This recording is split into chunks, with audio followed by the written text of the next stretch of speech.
Hello, ladies.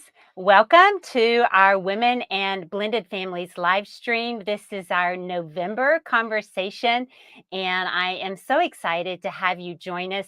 We have a great topic today, finding hope in the trenches. And we have a great guest with us.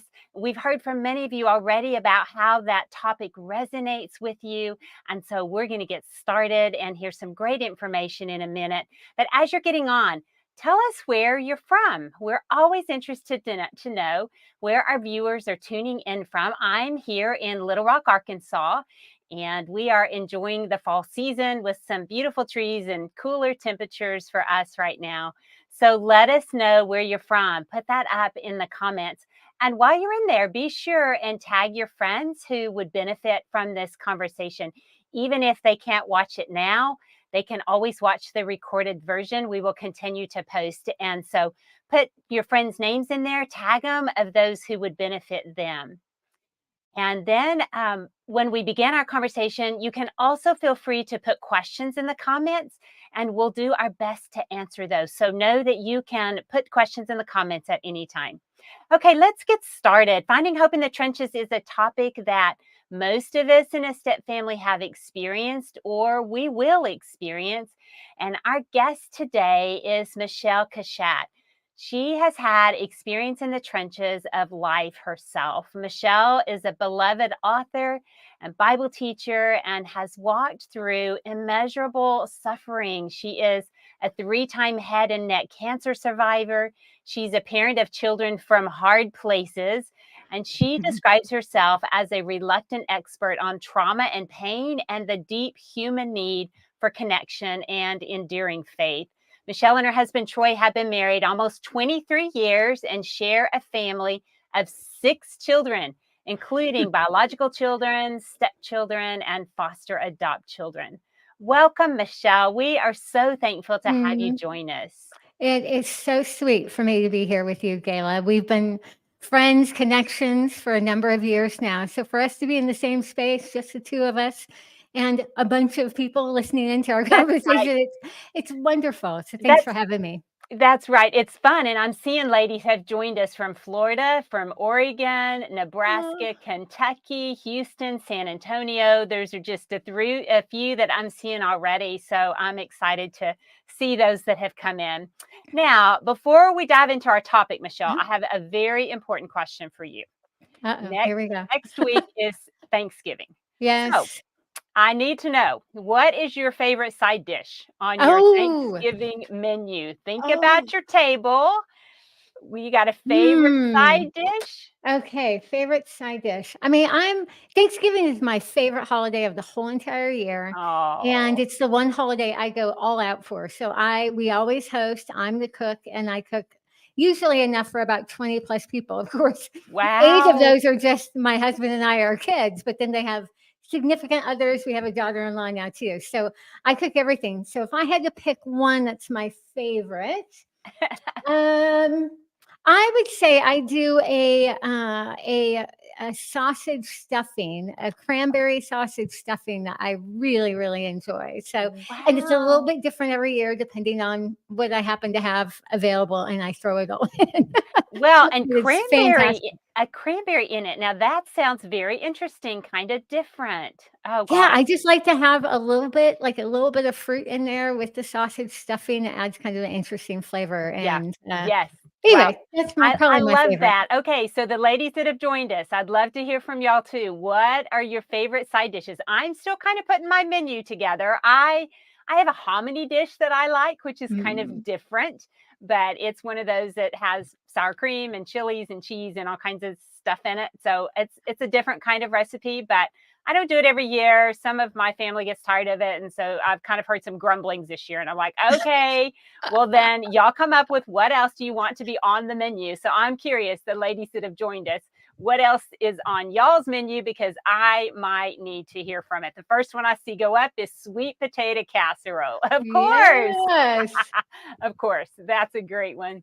Well, it's fun to think about Thanksgiving and think about just how to be thankful even during hard seasons. And honestly, that was why I wanted to have this topic this month, is because I've had some holiday seasons that I had a really hard time feeling thankful. Mhm. I know that you have been down that road, Michelle, and I want to ask right off the bat kind of how you're doing with your health journey as a head and neck cancer survivor. How are you doing? That's a great question.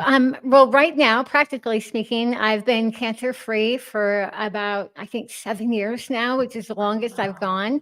I've been dealing with cancer off and on for, let's see, 14 years now. So to go Mm, that many years without a recurrence is wonderful. But I've had it 3 times. You can hear that I talk with a lisp, and that's mm, because I have lost 2/3 of my tongue. And then on top of that, radiation has burned the inside of my mouth and mm. my throat, my trachea, esophagus. So talking is actually a miracle. The fact that I'm able to talk at all is a miracle. But you can imagine, I live with the kind of chronic pain and disability that results from that kind of a serious ongoing health Sure. challenge. Mhm. And ironically, my diagnoses, 2 of the 3, all came the week before Thanksgiving.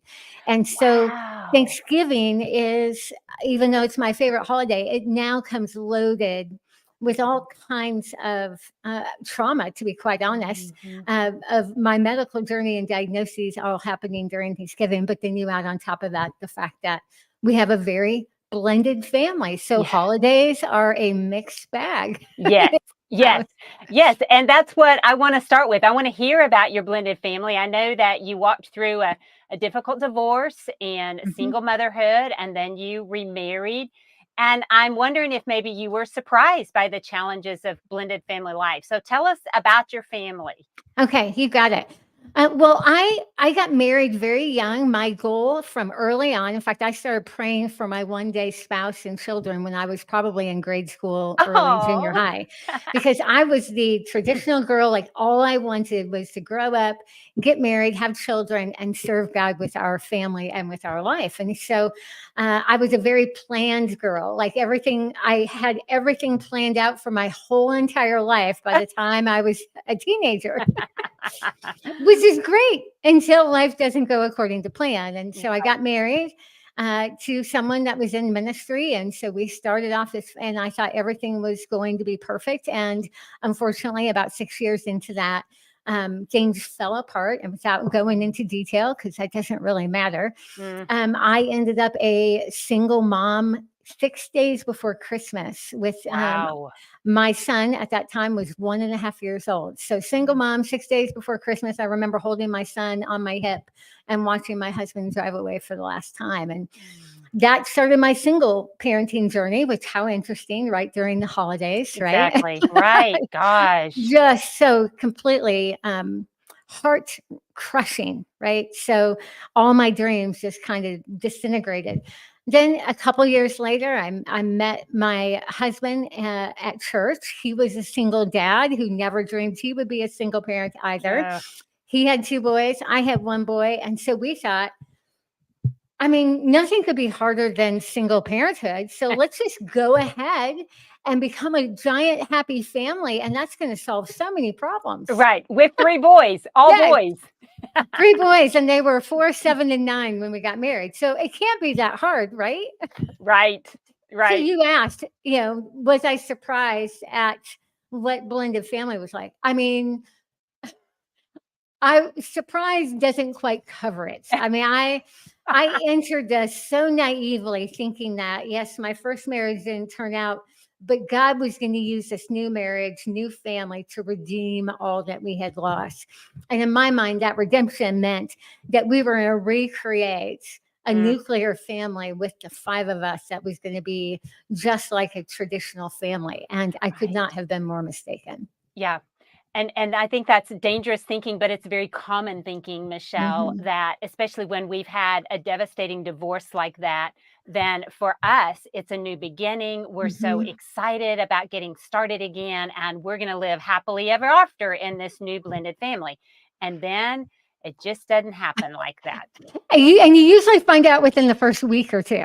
Oh, I know. It doesn't take very long Yeah. to go, No. "Wait a second." Yeah, it doesn't. So I know that you've talked about some difficult times that you had with your stepson during his teenage years. I Mhm. wondered if you'd be willing to share part of that story and kind of how you would give hope to women who are Mhm. likely in a season like that with stepchildren?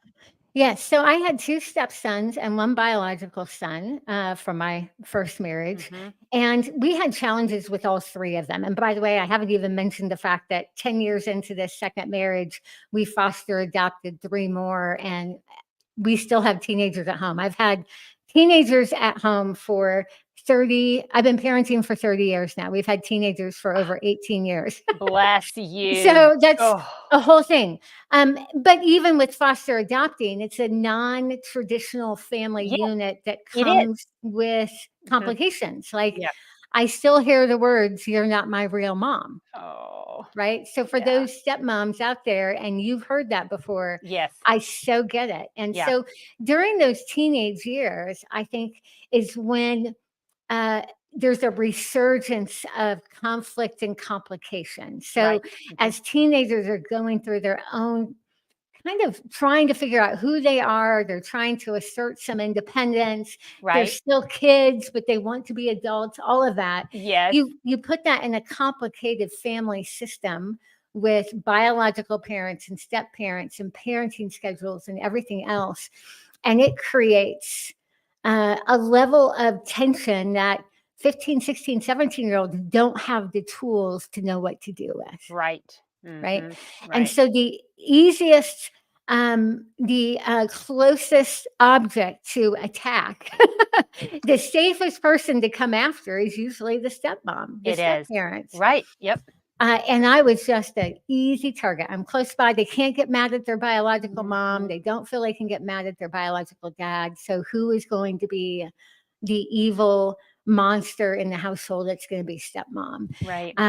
And you add on top of that just teenage struggles with experimenting with different things and Mhm. making decisions that you wouldn't have them make and pushing against boundaries. And then I'm stuck there going, I'm who am I? Where do I fit into all of this? Exactly. Right. And yet it's still my home, and my Mhm. home doesn't feel safe. And so there's that constant tension of, how do I advocate for our family and yet respect the fact that I'm not sure what role I'm to play here. And it's just complicated. Yeah, it is complicated, and that stepmom, stepdad role can be very ambiguous because Yes. it's so very different than a biological parent role, and yet it carries some of the same burdens. Yes. We are involved in doing all of the chores and running the carpool and all of that, All of cooking the it. meals, Yep. cooking meals every day, and yet we don't get the rewards oftentimes, Mhm. at least not in the early years. I will say that it's not unusual for us to experience rewards much later down the road in our True. step family relationships, but just not in those early years. And so that's why I think we have to build just some real resilience in our character and ask God to help us with perseverance as we continue to pour into these relationships. But Michelle, one of the things that you talked about in one of your books was how, and we're going to we're going to give your website where our viewers can go and look at all your books. Michelle's got some fabulous books. I want our viewers to know that, and we will have that in the show notes so that everybody can go look at those. But you talked about how you changed your mindset on parenting difficult kids. So this could apply to step kids, this could apply to foster adopt kids. Mhm. But you talk about how you began to look at them in a different light and Mhm. focus on the issue, but not with criticism and blaming. I wonder, are there other Yeah. things that you think about, like how you changed your mindset? Well, the irony is that some of my cancer journey and all the trauma that came from repeated cancer diagnoses and physical pain and all of that finally opened my eyes to the reality of what it's like as a child to go through basically a cancer of their family, like when their family Mm, falls apart and breaks and how it impacts them. And I started to realize that as I was dealing with my own trauma, that there were times that I behaved in ways that I'm like, what was I doing? Why was I acting that way? What was I doing? And I realized it's because I'm processing all these things on the inside. And what I needed was somebody to look beyond my bad behavior in certain moments mm, and to see the struggle behind that. And when I realized that that's what I really needed and wanted to help me heal, I started to put the pieces together of what our kiddos had gone through with the divorce and remarriage Right. and the tension. And the phrase came to me through some of my study on foster, adopt, and trauma is that you need to connect before you correct. Yes. And Hmm. I was a parent who was all about correcting. Okay. So I was a black and white, there's right and wrong. It's all about the rules. And so I was going to lay down the law. And yet, as a result, often I lost relationship for the sake of the rules. Okay. Mm. And it's not that the rules aren't important, Right. but we have to connect before we correct. To Yes. correct without connection is just enforcing the rules and not valuing the person. Right. And as I went through my own struggles and just realizing that I'm not perfect either, trauma impacted me, and I was not always a nice person to be around. And what I needed was somebody to reach in and connect with the person behind the pain. Then Yes. I needed to do the same with my stepchildren, but also my foster adopt children. And Yes.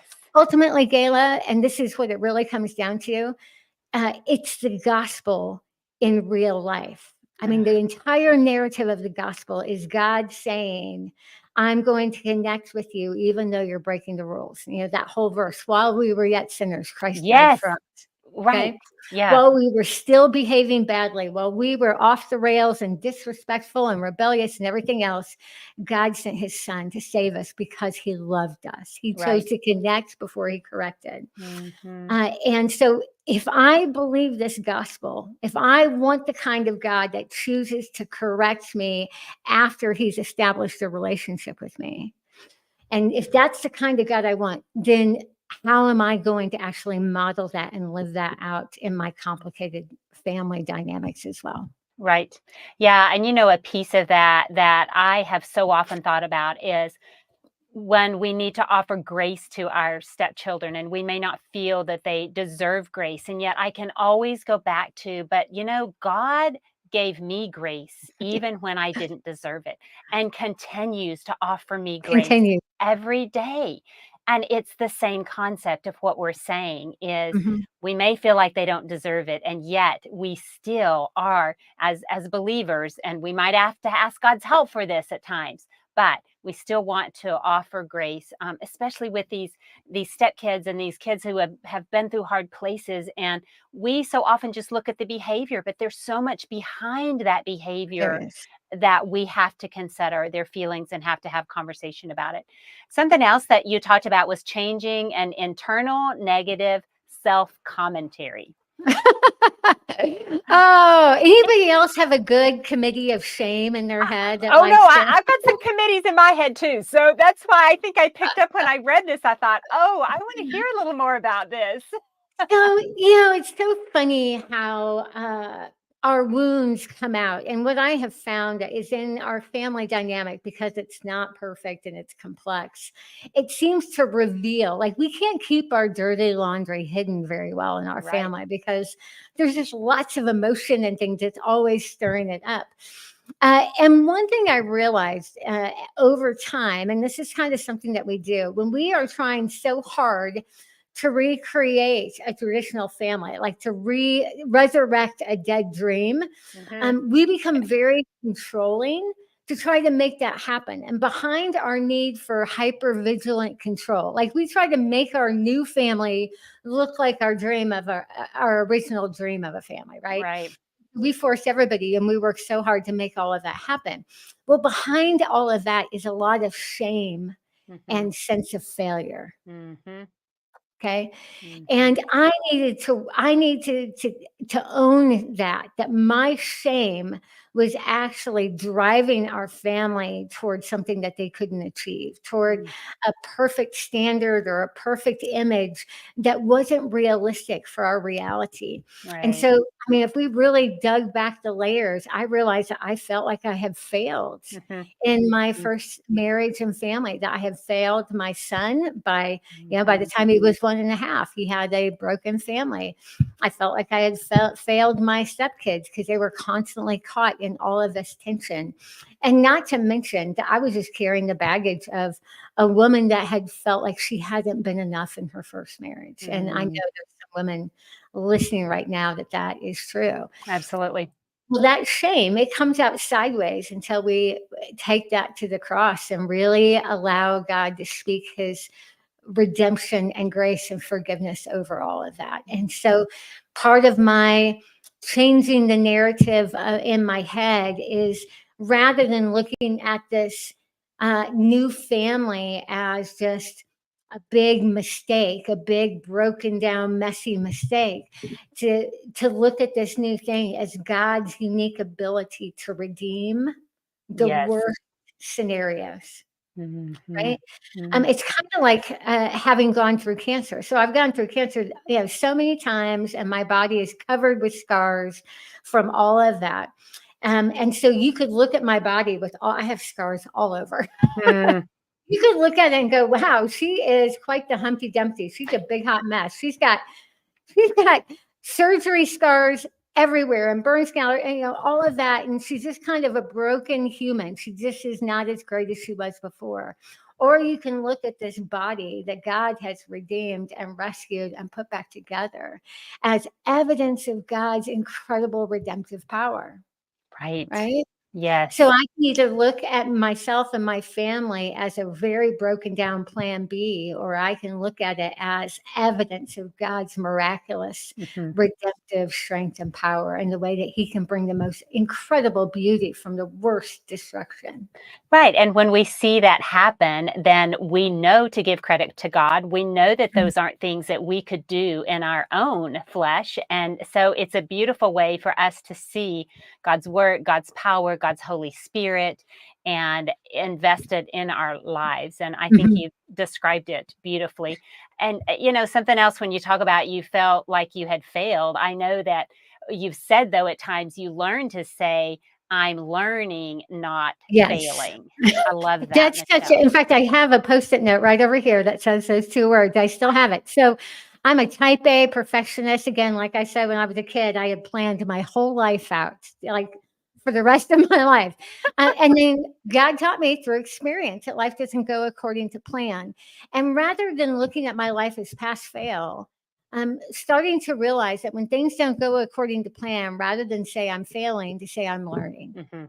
Yeah, So this is such an important lesson, not just for us as women in our families, but for us to model for our kids I that agree. Right. sometimes and often, I wouldn't even say sometimes, I would say almost all the time, it's our failures that are the best Mhm. classrooms Mhm. for maturity and growth. It's our failures, are things that have gone off the rails or haven't worked out, that are the best teachers for Mhm. us. And it's what God uses to teach us if we Mhm. will allow him to. That requires us to take a position of humility, I think, and Oh, step back you and said realize. that word, humility. So Yeah. let's talk about that really quick. So humility is merely a posturing ourselves under the safety of God's covering. Okay, there's a Uh, difference between humiliation and humility. yes. Humiliation is a way that we feel devalued and shamed. And that's what our enemy wants. That's what the world would tell us, is that if we're divorced and we have this blended family, that we are somehow less than. Right. Humility is positioning ourselves as children of God underneath his covering, where he says, I love you. I've Mhm. chosen you. I am making all things new. I am redeeming all things. Right here with me is exactly where you need to be. Right. Yeah, exactly. So we've had a question come in that I think this would be a good time to stop and answer. And what she said is, how do we trust again after putting Mhm. ourselves out there to connect and find out only it's an act? To connect with our children who are difficult. Okay, so this is such a great question. And boy, let me tell you, I feel this in my bones, because when Mhm. somebody treats me poorly, the last thing I want to do is connect with them. I know, right. And it's such a common situation though in step families. Yes, It really, really is. Now, I'm not saying an absence of boundaries. There are times that we need to set boundaries. I And agree. there are times that say, I really love you. I want to connect with you, but the way that you're talking to me right now is not okay with me. Right. And so I'm going to need to take a break from this conversation. But connection is not something we do when it's deserved by the other person. If that was the case, then God would have no obligation to connect with me at all any day Mm, of the week, right? right. Okay. Yes. Uh-huh. Connection is about valuing the relationship and valuing, seeing the image of God in the person in front of us and valuing that relationship. And so, how do we trust? Well, first of all, the reality is, they're going to fail you again. Right. Every single relationship is going to fail you again, more so the teenager. Yeah, oh, isn't that the truth? More than once on a regular basis. On a regular basis. And by the way, I have twin 16-year-olds and a 17-year-old in my house right now. So I know of what I speaketh. Gosh, and 2 of them You're are girls, right? 2 Yes, yes. So I would say if your trust is in the other person, the teenager, your Mhm. trust may be misplaced. But if you're trusting in the God who is working in all things, who holds your heart in his hands, who cares about your family, if your trust is in him, that he will work through all things somehow in his time, then you can make the initiative to connect. Remember, your trust isn't in the child in front of you, in them behaving well, because they're human. They're going to fail, they're going to blow it. So are you. Your trust needs to be in something that will not fail you. And the only one that will not fail you, no matter what, is God himself. Yes. And, Michelle, one of the things I picked up, I think it was in your book, Relentless, you even talked about my biggest obstacle can be trusting God Yeah. because we want to cling to our control rather than surrender to the not knowing, the not understanding, the not resolving. I think Hmm. there's a lot of wisdom in that statement because there is an issue of control that we want to hang on to, and as a result of that, though, then we don't trust God with the Hmm. outcome to our Hmm. situation, or that that we can trust Him in regards to what's happening with this stepchild or whatever the situation is. Yeah, I think that is such a legitimate concern, because we fear that God's not going to come through for us. Exactly. Okay. And in some reality, he may not come through the way we want him to come through. Like, Right. I want him to come through and cure my cancer the first time, so I would never have physical disability and chronic pain for the rest of my life. Of course. That's what I wanted. Right. He did not come through the way that I wanted him to. And cancer came back 2 more times. And now I live with this very broken body. However, what he has done, the way he has worked through my kind of broken physical body, is far beyond anything I could have asked or imagined. Mhm. So, did he come through? He absolutely did. Mhm. But Mhm. the way he did it was different than I anticipated. So, what if the same is true for our kids? So, for example, I've got these 3 young kids still at home that we foster adopted. Lots of challenges, related to their history. Not all that different than stepkids, by the Oh way. yeah. All kinds of Right. trauma. Okay. And we have on top of that some very legitimate mental illness on top of all of that, with trauma and everything Oh else. And goodness. so Okay. for Mhm. for any moms who are here and they have mental illness within their family and all of that, it's very complicated, and it's Mhm. hard to trust. Is God going to deliver my family the way I want him to? And the truth is, he may not. Right. Exactly. Okay. Mhm. However, I have a whole lifetime of experience now of God coming through, even if it doesn't look like I thought it would. Mm. And I can tell you, what he ends up doing ends up taking my breath away, even if it's horribly painful through the process. Right. And that's where we need to get this trust in the character and heart of God, that even if he doesn't behave the way we want him to, or he doesn't do what we want him to do, that he does see, he does care, and he is ultimately working all things out for a greater good eventually. It just may not look the same. Exactly. And another statement that I thought carried so much meaning that you said was, will I trust God based on his history, or will I doubt him based on my own? Oh, yes. Yeah. I think all of these, and I really want to have empathy for the woman right now that, her home life right now is just a hot mess. It's a Yep. wreck. Holidays are coming up and she's just in tears almost every day because there's just so much tension and conflict and loneliness. And I get it. I get it. I get it. Um, what I've learned through all these years of living with a very imperfect story and a very painful reality is how much I had made. This is going to be a hard thing for some people to hear. How much I had made an idol of the whole concept of family. Mm. Right. I wanted to be a picture on the mantle of my fireplace. I wanted everything to look well. And through all of this wrestling, I had to relinquish that and hang on to God most of all. Mhm. Right. Mm. And in that process, some of my ache and pain and loneliness was cured by the reality of his presence. And then from that place, God started to transform our family. Yes. Yeah.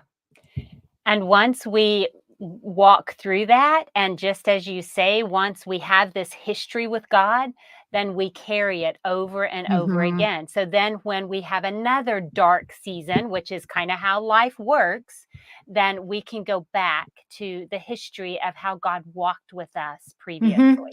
And I think Hmm. that's exactly what you're saying. All right, let's look at a couple of questions. My spouse's health limitations may prevent him from offering support with our family that I am used to having. He will Hmm. be having targeted cancer treatment for a year. How do you suggest that we manage during that time to Yeah. not lose our togetherness? Whew, that is a great question. Well, first of all, you can't do it alone. This is so, anytime you have a major health journey on top of your blended family, you need to take the toll seriously. It's going to come Mm, at a cost. Okay. That's just, mhm. you all have limits. So you can't do it alone. So this is the time, if ever there was a time, that you ask for help. If you have a local church, if you have a small group, if you have a neighborhood, just say, hey, we need some extra help. And so anything that can be delegated, whether it's laundry or meals or anything else, get some help with that. Also, lower expectations. This is Yes, not the time for you to sign all of your kids up for every single activity under the sun. right. Okay.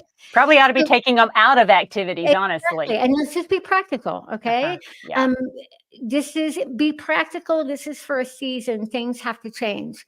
And so lower those expectations. And then as far as you as a couple, him going through a significant medical treatment, a medical crisis, and then you as a spouse being a caregiver, both of those are very difficult roles. Right.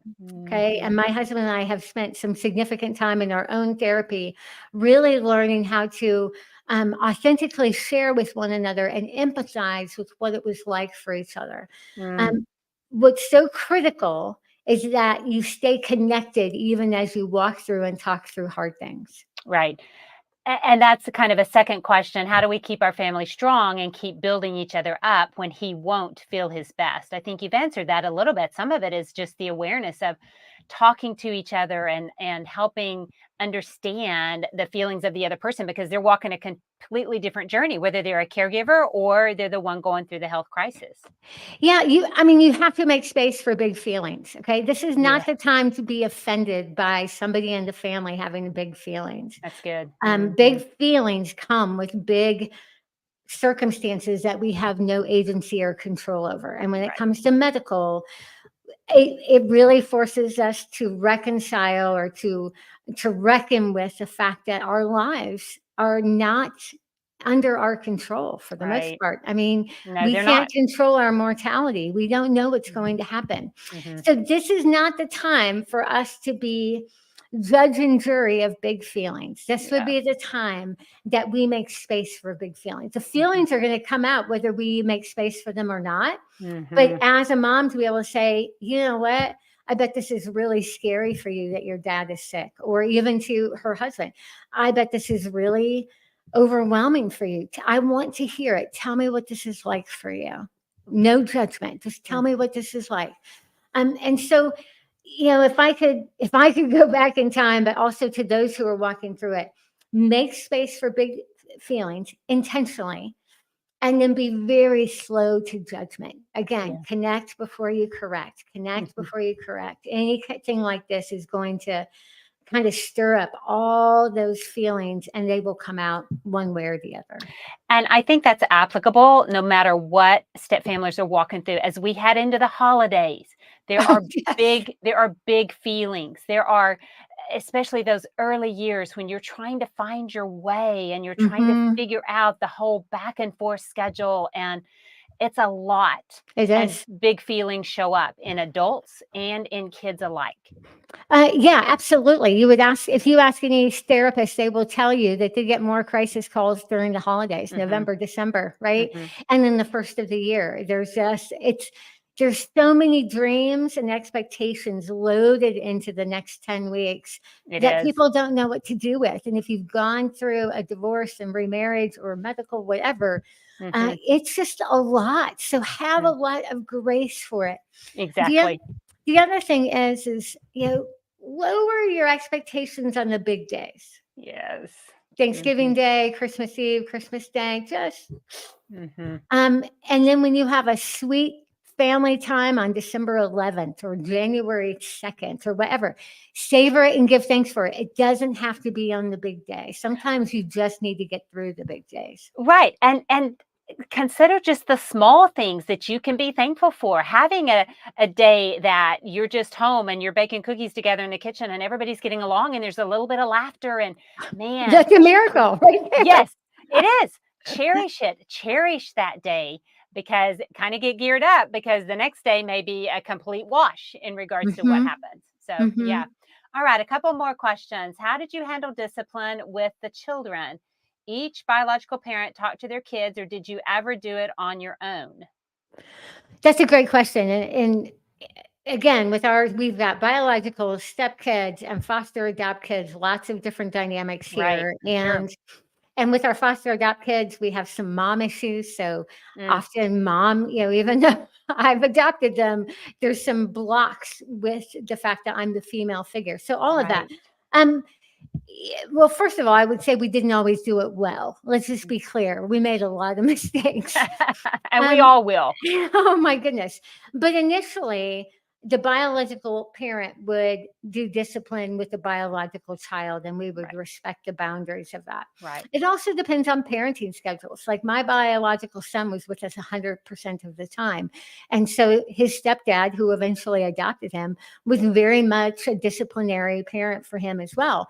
But Right. the older two, my stepsons, had a 50-50 schedule. And so I really needed to defer to my husband to Mhm. be the disciplinarian. That said, if I was home alone with them after school while he was still at work, there were some things I had to do, Sure. Right. some, Mhm. and so I would view myself as a aunt or Mhm. a Mhm. friend who was, with them after school. And there was still some parameters of, no, you can't talk to me that way. Exactly. Right. That's not okay. Yeah. And there was still some basic disciplinary things I did. And then everything else I would wait till my husband got home. Yeah. I completely agree. We had some of the same dynamics in our family, and I completely agree. Okay. Our last question here. How do you surrender the idol of family? I think this is such a good Oh, question, Michelle. yes. Well, first of all, bravo for asking it. I It takes know. such courage to say that out loud. That's such a great first step. Right. Um, how do we surrender? One, I think we have to admit it like this person just did to say, what, I Mhm. have made an idol out of family and it's my everything. And so when it doesn't go according to plan, I lose it. That's Mhm. a sign of idolatry, right? Yes. Right. Another step in that process is to just read through the Bible of the crazy, messed up families in the history of the Bible. Okay. Right. The messy, ugly, complicated families from Genesis to Revelation, there's just no shortage of them. God is an absolute miracle worker with the most convoluted, dysfunctional families that have ever existed. Yours is not too hard for him to redeem. Right. Nothing is too hard for the Lord. Okay. Right. But remember, ultimately, Jesus said, this is John 17:3, that this is eternal life, that they would know the one true God and Jesus Christ, whom he has sent. Okay. In other words, this is life, not the perfect family, not a perfect marriage and perfect kids. That's not life. Real life is in knowing the one true God and Jesus who he sent. So see that as basically your lifeline. It's your IV that's giving you nutrition every day. That is your lifeline. And then everything else that you have is just gravy. Mhm. When we start taking family off the center of our existence and we take it kind of all off the altar and we realize that the family is just a conduit of us knowing God, it's not the end all of a sudden, when things are in right priorities and expectations, things fall into place a little bit differently. Right. And I think also that we find a greater peace if we Mhm, can let go of that idol. And even some who might be finding worth from the acceptance or the belonging from family, and mhm, they're not getting that because sometimes you don't in step families in the early years. If we can let go of that and know that our worth comes from God, He tells us mhm. what we mean to Him, and once we can let go of that, then I think we find a peace and a joy that we're not going to find otherwise. So, Yes. yeah, I agree. Kudos to be able to admit that, to think about that, the Mhm, idols that all of us carry from time to time in different ways in our life. So, Michelle, I'm going to close with a quote. This actually comes from your most recent book, Faith That Will Not Fail. And I'm going to close with this, and then I'm going to remind our viewers that in the show notes, you will see Michelle's website and have uh, access to her books and be able to see what she has written about. But what she says here is Jesus is the one prize that won't disappoint. mm, He's our hope, the unfailing object of our faith. And when we keep our eyes on Him, no matter the setbacks, our happy ending remains up ahead. mhm, That is mhm. beautiful. It's That is, true. I mean, it it's is true. true. It is true. That's the real miracle of all of us. I mean, my family still is in progress, but I know that my Redeemer lives Yes. and that he's redeeming all things and the promised land is still up ahead. Absolutely. Amen. Thank you for joining us and for your encouraging words, for your wisdom, Michelle. I My know the pleasure. ladies have really been blessed by you today. And I know that finding hope in the trenches, you have walked this life and you have a lot to say about it. And so thank you for sharing with us. Thank you. My pleasure, truly. Ladies, make plans to join us next month for a special holiday edition of Women in Blended Families. We'll have two ladies joining us to talk about all things blended and the holidays. Dr. Janice Love and Summer Butler will be here. We're always live the second Tuesday of the month at 3 p.m. Central Time. So join us on December the 12th. Make plans for that. God bless you, ladies. Thank you for joining us today. Psalm 18:25 tells us, to those who are faithful, God shows himself faithful. Keep pressing on.